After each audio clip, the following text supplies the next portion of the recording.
Assalamualaikum warahmatullahi wabarakatuh. Perkenalkan, nama saya Anissa Puji Asinastion dari jurusan Biologi Stanbook 2020 semester 3. Di sini saya akan memaparkan hasil penjelasan saya mengenai sejarah peradaban Islam pada Masjid Raya Al-Osmani Kesultanan Delhi.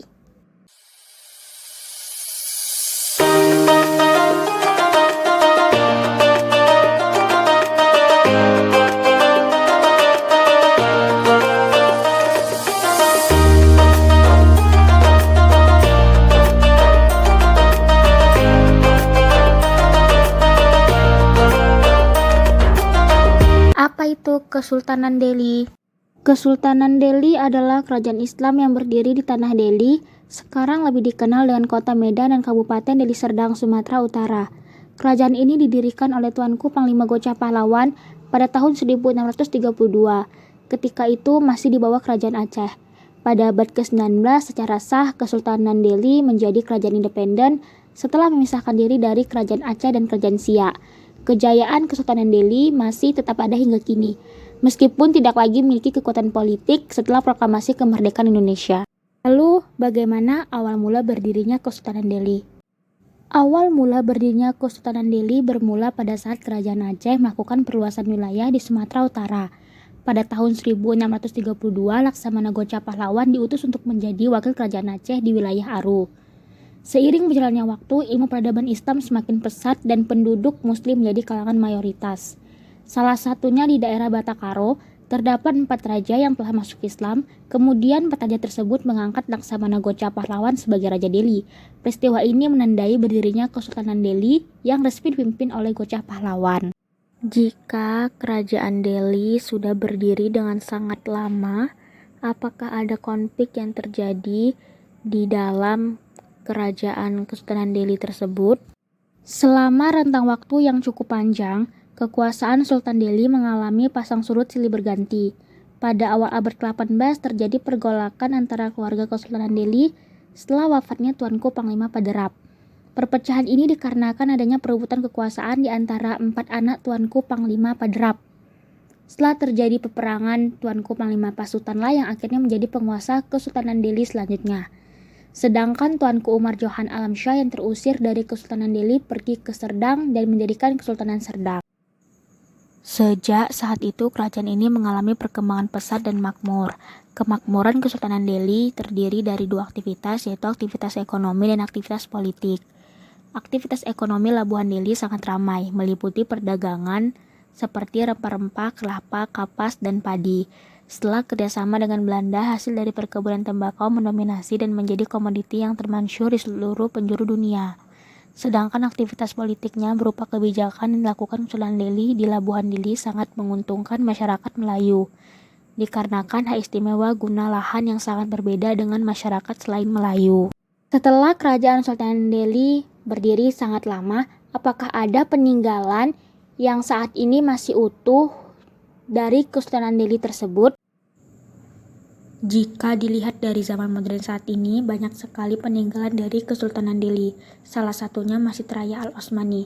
Masjid ini terletak di Jalan Yosudarso, kilometer 19,5 Labuhan, Kecamatan Medan Labuhan, Kota Medan, Sumatera Utara. Masjid Raya Al-Osmani merupakan masjid yang dibangun pada tahun 1854 oleh Kesultanan Delhi yang ke-7, yaitu bernama Sultan Osman Perkasa Alam.